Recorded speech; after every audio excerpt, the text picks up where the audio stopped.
Yo, what's good?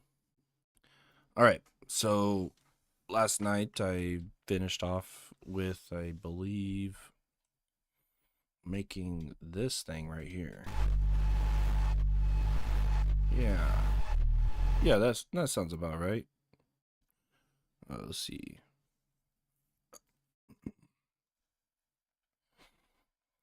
Since then I've pretty much gotten way further. I have like 32 bars here.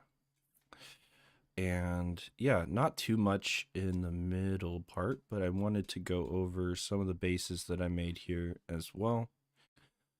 So yeah, let's kind of jump into it. This is what the intro sounds like now.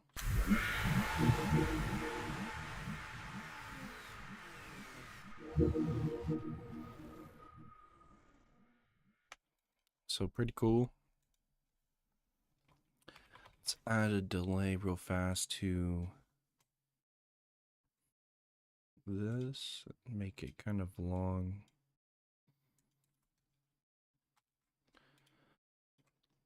We can do a reverb as well.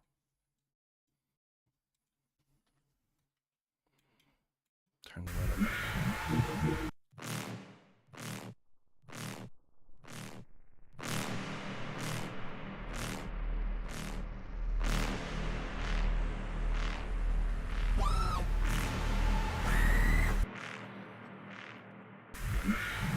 Yeah. And that's pretty solid in my opinion. So let's go ahead and just mute out some of the drop part. So I usually just put a utility. Sorry. I usually put a utility here just to kind of create a blank space. Some people will automate the actual trigger that turns this on and off. Either one works. So oh, let's delete that. So now when you listen to it, no sound. Cool.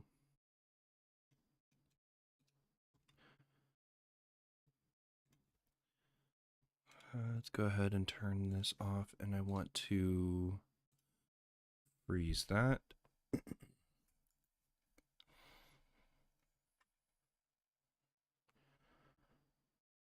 What is happening? It's taking forever. Cool. Huh. Alrighty. Good. That's exactly what I wanted.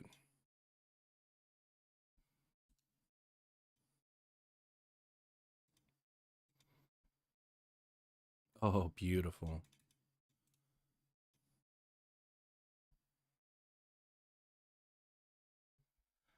Hell yeah, brother.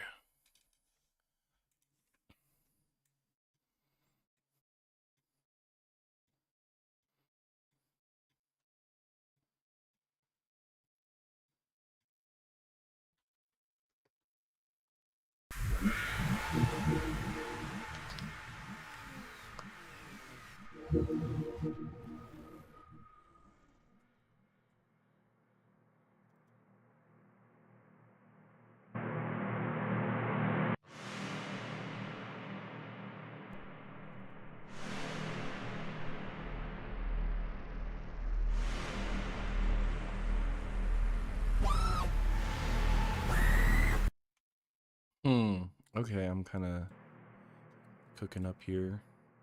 Let's just slowly increase it.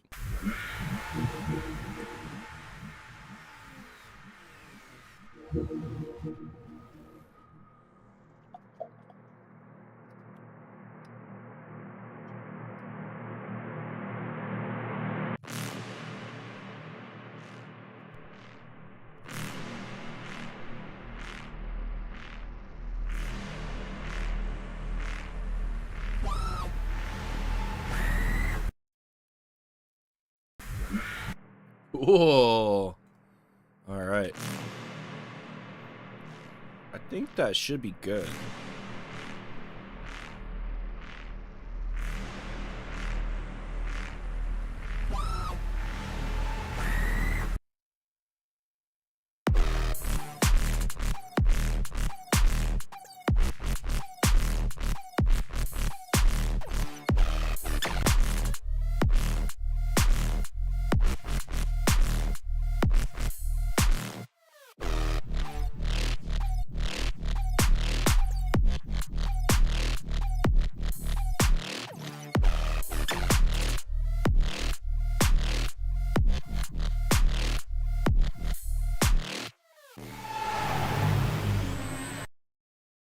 Alright, so not too terrible for now. The mix is kind of weak. Let me just move everything around. So this is what I'm thinking here. This doesn't need to be here, so let me move it into its own. Let's group these together. This is main. Okay. And main can go right next to this ARP. It's not really an ARP. I just name all my synths ARP. Probably shouldn't have said that, but it is true. Okay, this needs to go in main as well.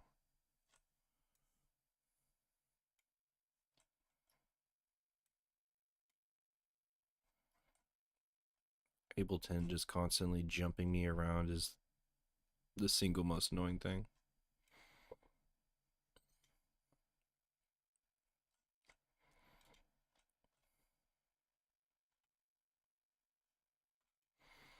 Put small boy in here. Can't forget small boy.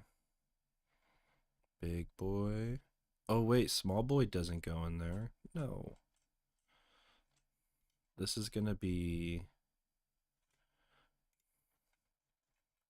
grouped up together. Let's make it kind of pink and call it pie. I love pie. Pie's great. Let's make it a little bit quieter.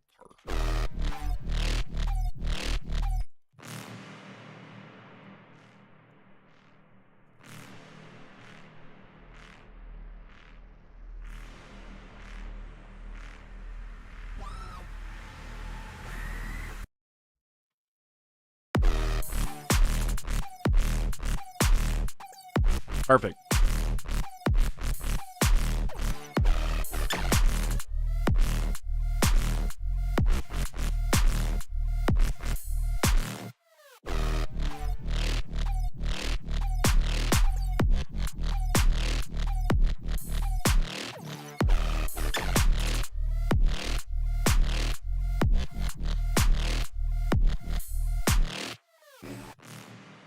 All right.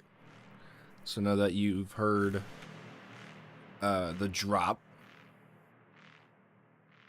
I suppose we should kind of dig into it. But yeah, let's kind of go over what I have going on here. So previous stream, I went ahead and did this.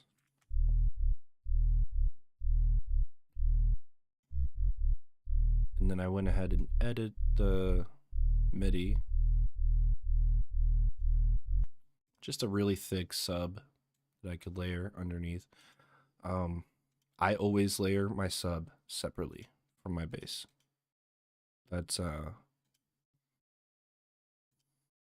not in question whether or not to cut it. I say always cut your low end and control it yourself.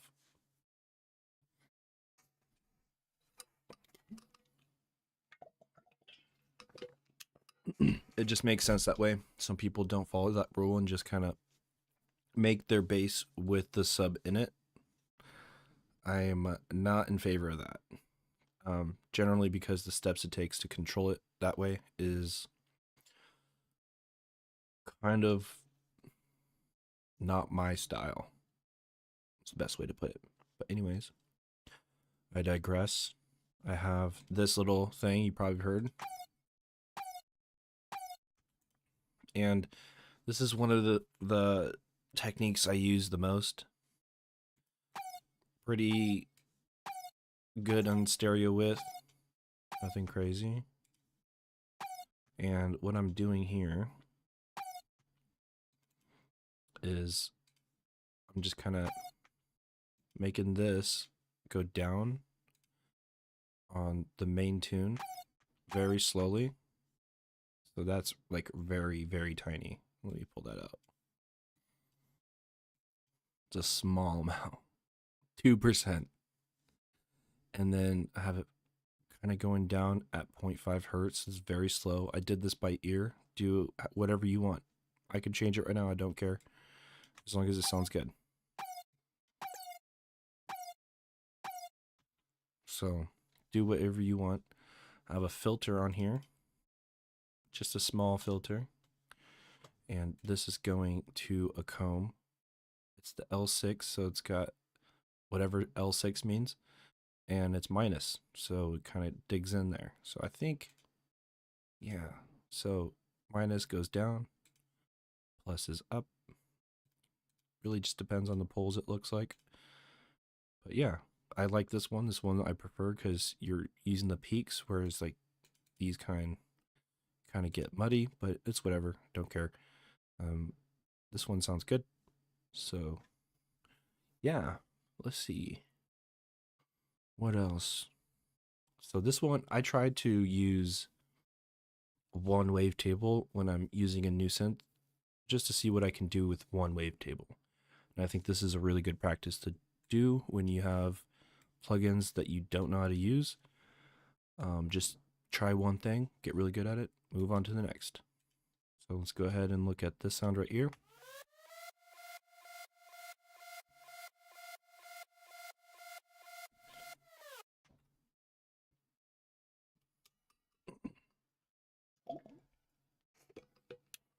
Okay. And what I did here was I used a square wave and I just modulated the semitones on here. So look at the matrix right here at 100%. This one right here. This one is the level. 3 is semitone. So it's going at 8, 1/4, and it is just a square wave. At unison 2, the detune is nothing crazy. It's just enough to kind of sound like it's still in pitch and give it width.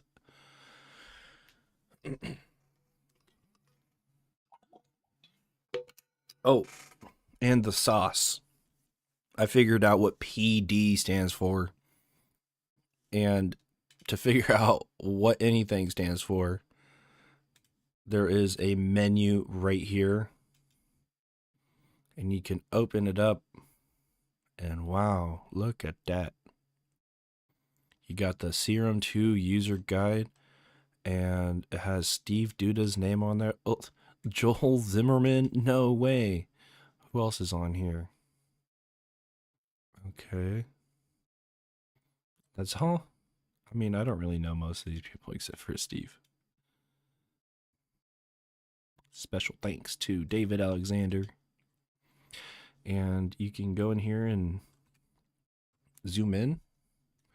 Exploring Serum, phase, all that. And this is a really good resource in order to figure out how to use your plugins. Always look for these. See, like Bode. Bode's in here. The Bode module offers the following controls: mono input. Yeah, we all know that. Dir is the direction of the Bode shift. So yeah, this is kind of which way it can go. They put direction in this. Scan is kind of a direction thing too. Width, I like the width part. Yeah, width is good. Delay time. Blur creates chorus and wow flutter effects. Okay, cool. But yeah, back to what I was getting at. PD is phase distortion. And phase distortion is just essentially just taking the phase and increasing it, like amplifying individual things. So it's kind of a concept that I've only really started exploring like a couple years ago. But I think it is worth noting when it exists or not, because it's a completely different sound without it. So there's probably a few things that are going on here. When we add phase distortion. If you look here, inside the gaps, they're more fine-tuned. There's more harmonics involved. Whereas, like, I feel like this is sharper. Way, way sharper. Yeah. So I suppose it just kind of fills it out. Whereas, like, some of the parts that are probably less quiet get pushed up. So in a sense, I mean, I guess what it breaks down to is just upwards compression, right? I mean, that's kind of my assumption.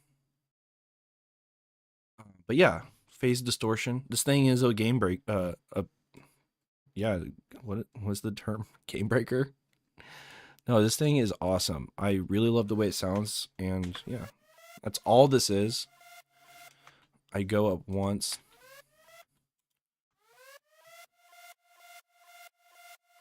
Oh yeah, and I'm using the pitch bend to bend up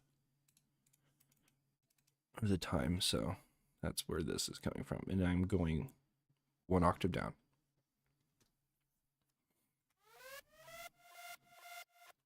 Because it brings it in instead of fading it in. This kind of pitch bend it in. It's a DJ thing I used to do.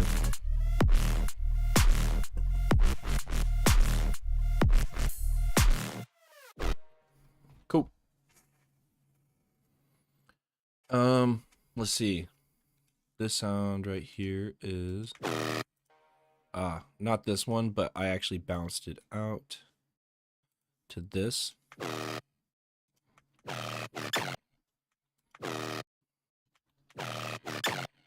So yeah, great chunky noise. I really like it. Let's take a look at how I made this one as well. And by the way, I want to note, this is my mix change so far. I don't see it going too much further than this, but a plugin that can break down a mix signal to 2 separate native plugins is a good freaking plugin. Trust me.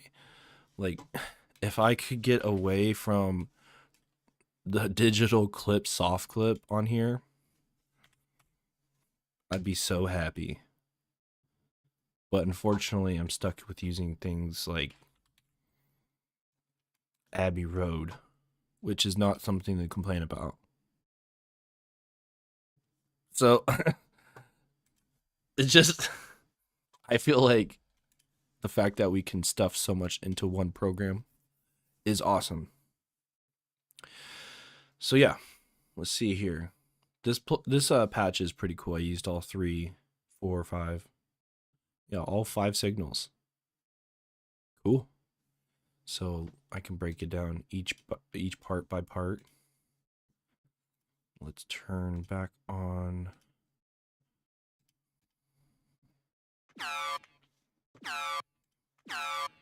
So this one, I don't know what this does. What is this? Embeds this wavetable into the preset when saving. Oh, interesting. Okay. This is an old preset that I have from Serum 1 that I kind of reamped. So let's go step by step. So I always turn the random down on at least one oscillator to keep a very tight signal. And it's currently going to sub on the frequency modulation to give it more like depth. Not depth, but like thickness. More low end, more mid-rangey goodness. 5 unison. It's kind of standard. And I'm going to filter 1. This is a bypass and a notch. So here's the bypass, and here's the notch. And I kind of just messed with the cutoff in frequency by ear. When you do stuff like this, do it by ear. Do not follow what I put here, because every noise is going to be different, silly goose. But Anyways, and this is what's making it go rar, rar, rar. And then I added a sine wave at -3 octaves because this is 2 and 2. I wanted to combine the 2 and 2 because it wouldn't sound out of key, essentially. Not key, but like out of octave. They kind of complement each other. And then adding a lower register to those two gives it more fullness and makes sure that low end is at least there. I suppose I could just take the random down and make it so it doesn't skip around, brother. But yeah. Then let's add the third one, which gives it that harmonic sound, giving it the additive, like, nice, soothing, angelic, jelly, I don't know. It's at 3 unison. Nothing crazy on here, all linear. And then the noise. While I'm doing this, though, I am modulating the levels and the cutoff all at once. So that way it goes up at once. And I always put like a little break down here so that way it delays. That's just me controlling my sound a little bit more in depth before it gets printed into wave. But yeah, that's pretty much the oscillator side of things. I have this LFO right here, and it's the same trick as before.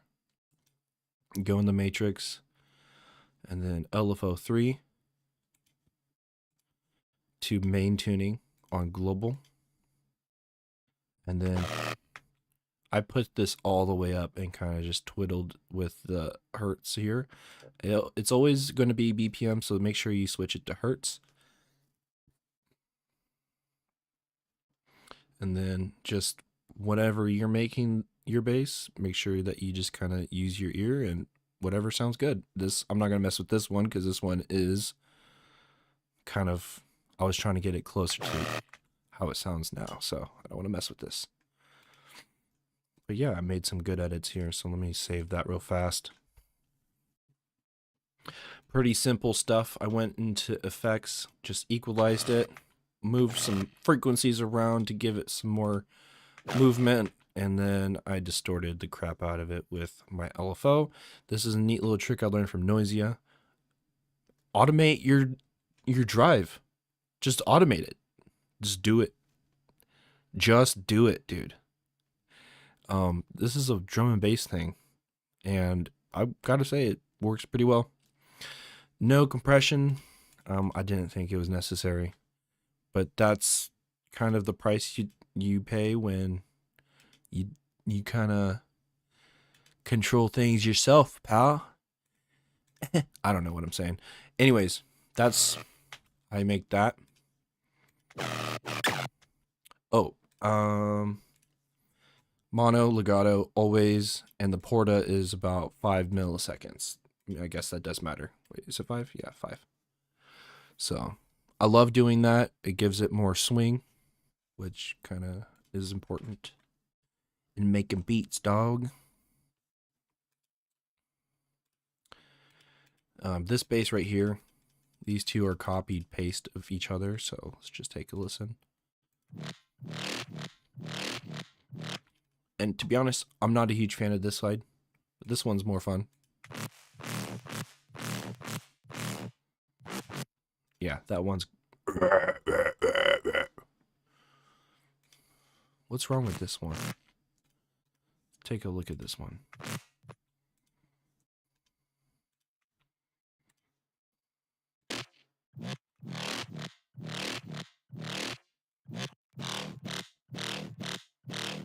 That's already 1,000 times better. Cool, cool, cool, cool, cool, cool, cool, cool, cool, cool, cool. Anyways, let's jump into this one. I like this one because it's not too bad on the width. It's actually fairly optimal. It's a little panned to the right, but it's whatever. Not too much of a big deal. So let's take a listen here. Just two basic shapes. I got a square and a square with ADHD. And then that one is going to be unison 1, 0 random, 0 random, 3 unison. I do an odd number often because I want to have like a main, like little middle, and then 2 different layers on the side. That's just how I hear it in my head. So generally that's the number. Those are the numbers I kind of swerve to. Another good one is 6 and 9. And all of them just give more depth because they're just layering the same sound over each other. But in this case, I wanted something wide. And then we've got 3 and 3. Wait, that's not going. That's going into noise. Oh, this is actually going directly out. Cool. Oh, I see what I did. I added the white noise and the sub to complement each other because the low end plus the high end. And then when you mix it into a distortion, like full distortion, not automation, it sounds so crispy. I love it.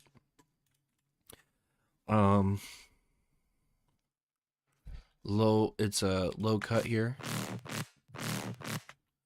Pretty simple, nothing crazy. I could probably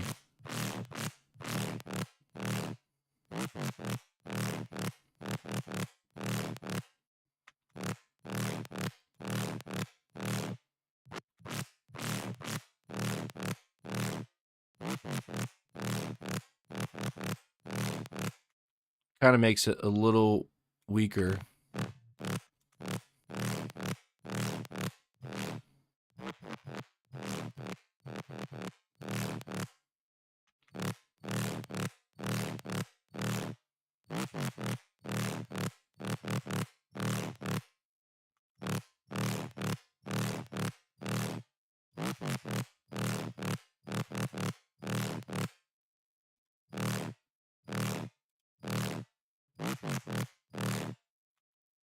Cool.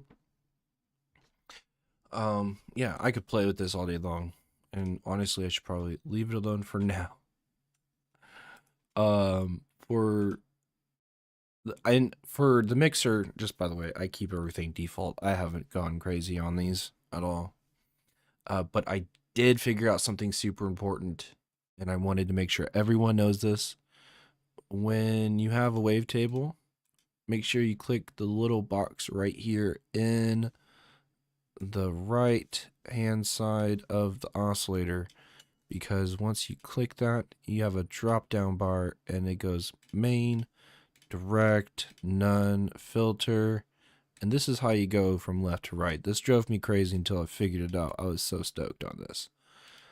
So let's make sure that you get that correct, because that could be a game changer for you right there. Yeah, I didn't use the filter 2 though, so it's okay to keep everything filter 1.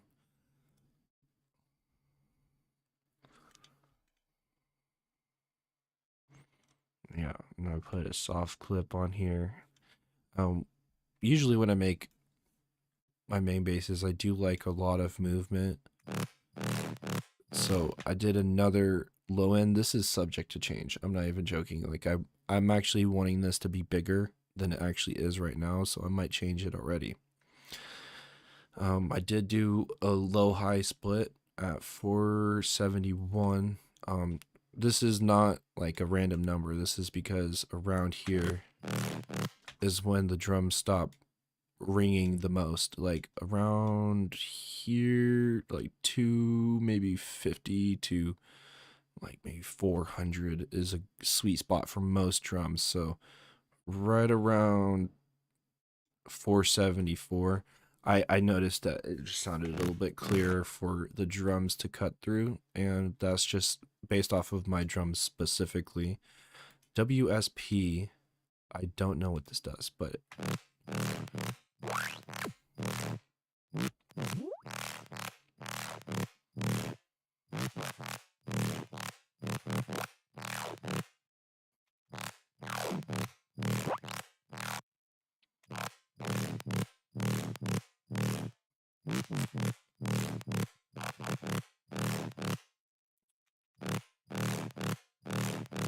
okay. That's cleaner. Okay. But yeah, it's just kind of sweeping the low ends. That's probably not doing too much um for me, to be honest, but I did kind of mute out some of the highs because there was a squelchiness I didn't like, and I boosted some of the lows just a tiny bit.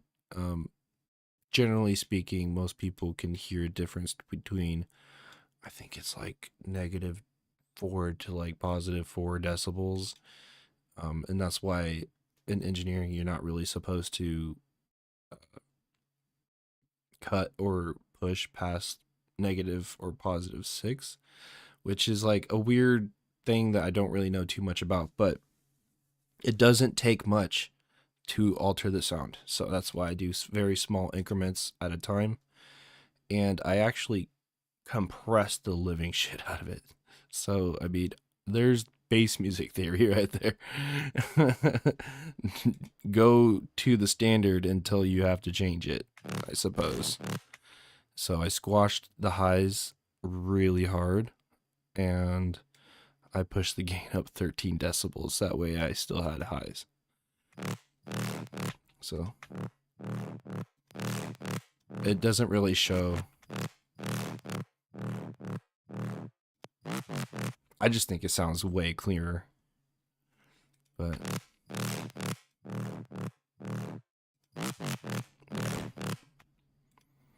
Bode is kind of hard to use, so this is a not pitch shifter. This is a frequency shifter, I think. So, actually, I have the documentation, brother. Where did I pull that? Let me pull that up. Bode. Module offers implementation of Bode frequency shifter. It is a frequency shifter. I knew it. I'm smarter than everyone. Roar! A device that shifts the frequency of an audio signal by a fixed amount, resulting in a unique effect. Named after electronic music and audio signal processing pioneer Harold Bode, this frequency shifting can create dissonance, phase effects, or a sense of movement and sound, which you can creatively apply to your sound design. Yeah.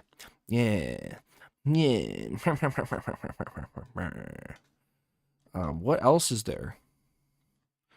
I want to look up phase distortion. Here we go. Phase distortion. Perform phase distortion using other oscillator or filter.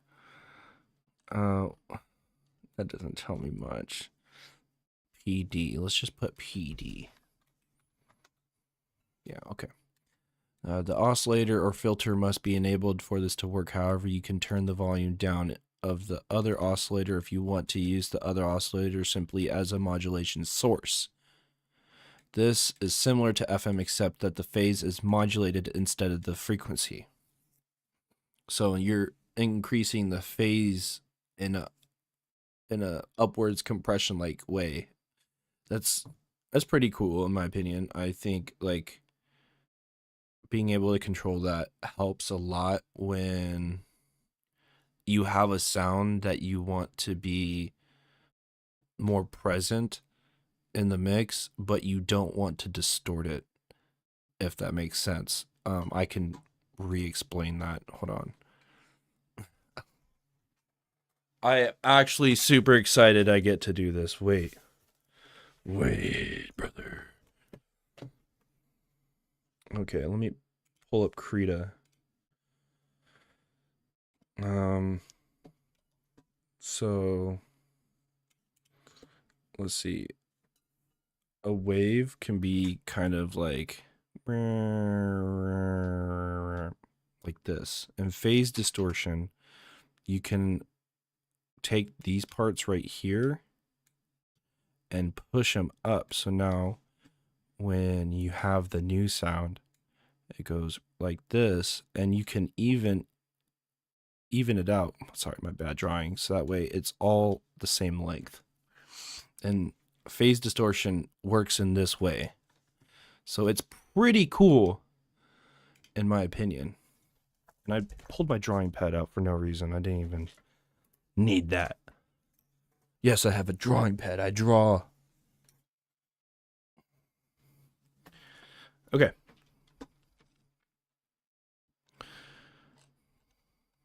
So that's pretty much it for PD on here. That's kind of lame. Let me see.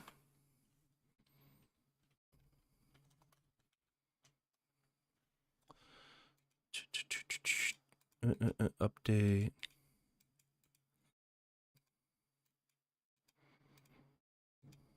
Yeah, PD is mostly an update, whatever.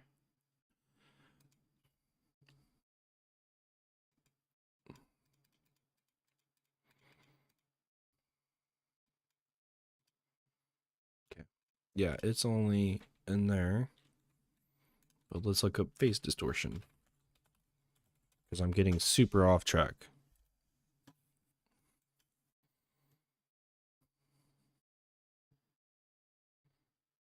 Oh, perfect example.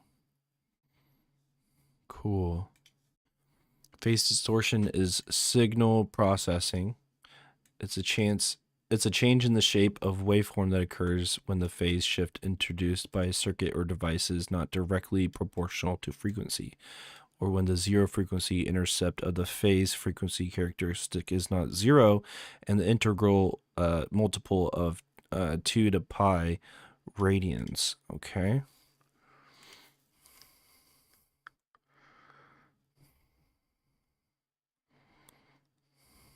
Introduced by a circuit. Grossly changed phase relationships without changing amplitudes can be audible to, but the degree of audibility of the type of phase shifts expected from typical sounds remains debated. What? Audibility of phase distortion, mid-range phase distortion audio, human hearing and phase distortion audibility. No, it doesn't work. Okay. At audioholics.com. Given all the foregoing research presented in various academic, scientific, and industry journals, as well as other media variously indicating the audibility of phase distortion, there remains no valid doubts regarding the existence of phase distortion. Okay. See example. Phase distortion exists. LR4. Yep, that makes sense. See for yourself. Pass an audio signal through, for example, a fourth order LR, okay, crossover network, and review the output of an oscilloscope, and the waveform will appear to be grossly distorted copy of the original. Okay, let's go ahead and test it out.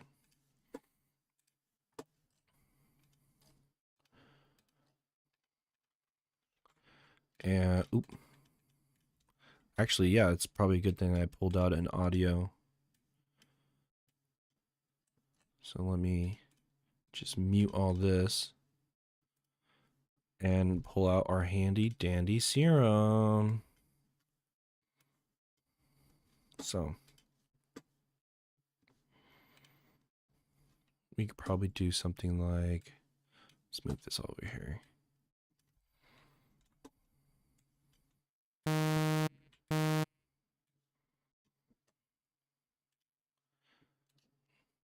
Okay. And then there's a phase distortion that kilohertz uses. Let me pull that up. Phase distortion. And then let's pull up the oscilloscope from Melda. These are all free programs, by the way. Let me pull that up though.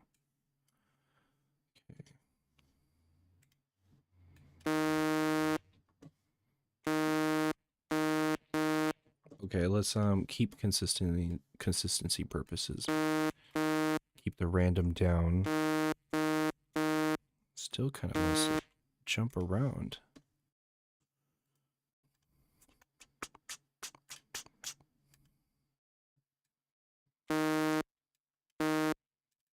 That doesn't work.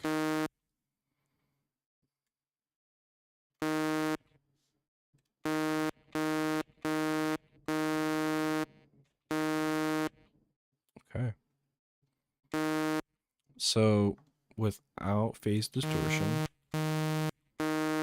with phase distortion. Interesting.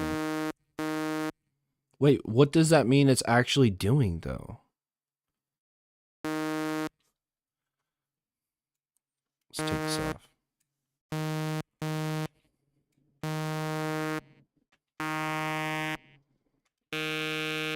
That's not even a sine wave anymore. Actually, this kind of defeats what I was thinking that it was, because that's what it seemed like it was doing.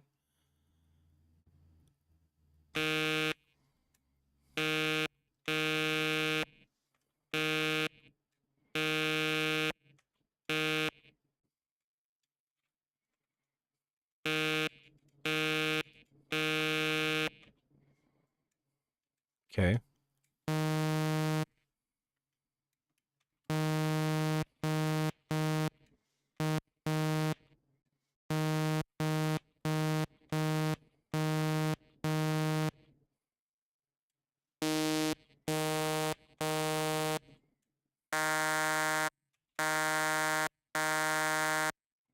Maybe it is doing exactly what I said, and I'm just not noticing it.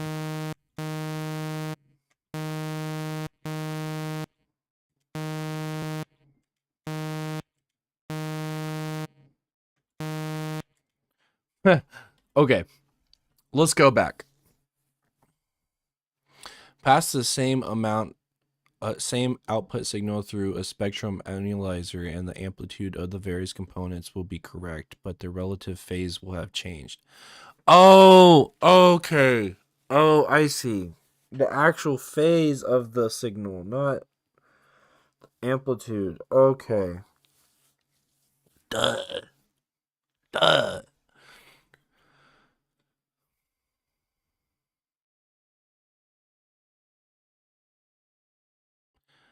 Okay. Given the ready availability of the software-based spectrum analyzer software and signal generators, investigation of the phenomenon is today almost a trivial exercise in signal analysis.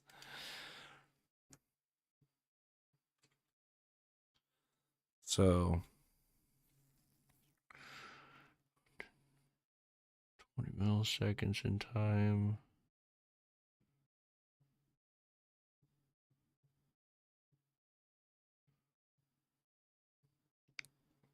Okay. This is from basically from 0 to 2.44 kHz. So it's just kind of a small portion. With these tools, it's certainly easy to visually assess phase distortion, but how easy is it to orally assess this from a phase distortion? What are you doing? You know what? Screw it. I'm going in.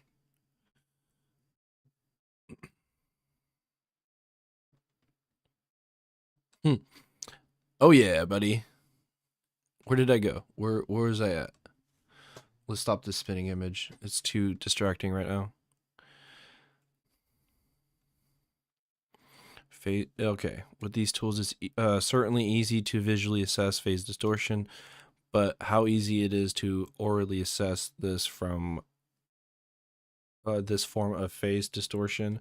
Let's look at a few examples of results and opinions arising from the commonly cited research efforts. On the audibility of mid-range phase distortion in audio systems by Lipschitz et al. We have even quite small mid-range phase nonlinearities can be audible on suitably chosen signals. Audibility is far greater on headphones than on loudspeakers. Simple acoustic signals generated and echo. These freaking nerds are using big words, dude. And no, like I'm actually dedicated to knowing what this word is. Hold on. Did he make that word up? No, it's an adverb.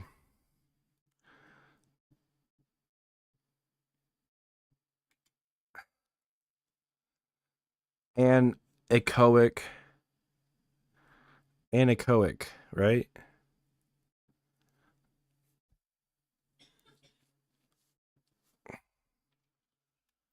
Anechoic. Anechoically display clear phases audibly on headphones. On normal music or speech signals, phase distortion appears not to be generally audible, although it was heard with 99% confidence on some recorded vocal materials. Okay. Using 150 Hz square waves, pitch and timbre changes are notable for all Q and FOs, though the effect was audible down to approximately 60 decibels SPL. It was most noticeable at higher decibel SPLs. Using 2 to 5 Hz repetition rate square waves, audible phase effects were again noted, this time as a ringing of networks at faux. This effect was most noticeable with high network Q settings and across the 113 Hz to 529 Hz frequency range, with detection becoming more difficult above 1K. Using a raised cosine tone burst, audible signal changes in the 160 and the 353 Hz range, fed through a second order all pass network with Qs 1. When the same tone bursts were fed through low Q first order networks, the audible signal changes that occurred were much of a lower magnitude. Using pre-recorded music, male and female singing, fed through a second order all-pass network with a Q of 0.5, audible effects were noted with a 95% confidence level using a variety of unpitched sounds recorded and anechoically. Phase effects were again audible. Okay.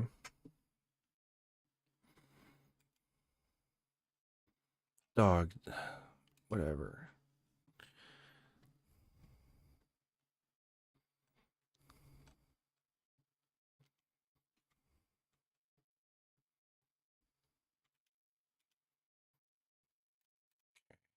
Well, that's a junk website.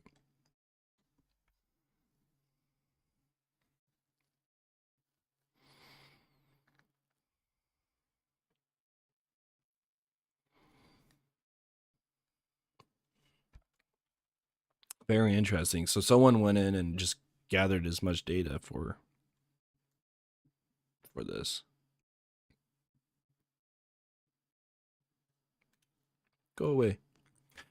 Comparing results encapsulated in both tables would appear we can reasonably draw the following conclusions. The number of correct responses given for the loudspeaker-based test is lower for just about every test signal used when compared to those reported in the headphone run.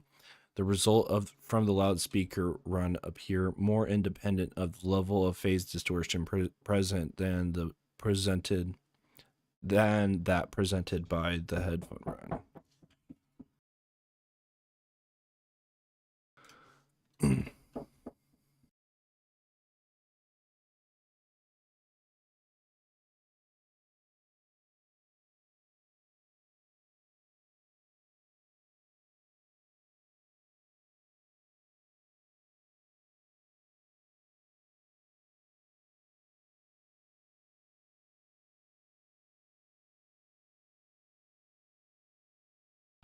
All right. I was hold on, I had to talk to somebody real fast. The audibility of phase distortion is in steady state signals was frequency dependent for both the loudspeaker and headphone runs. So basically stating that phase distortion is basically not audible at all, right? I mean, I guess it's more of a audiophile thing, man. So what? But I mean, it makes hella changes, bro. We don't care, right? We just abuse the plugin. So if I wanted to stack 50 on one, it's gonna make the noise change eventually, right, bro? So phase shift introduced by circuit, blah blah blah blah. Cool.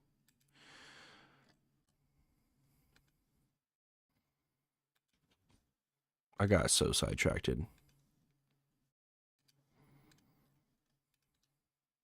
It happens to the best of us.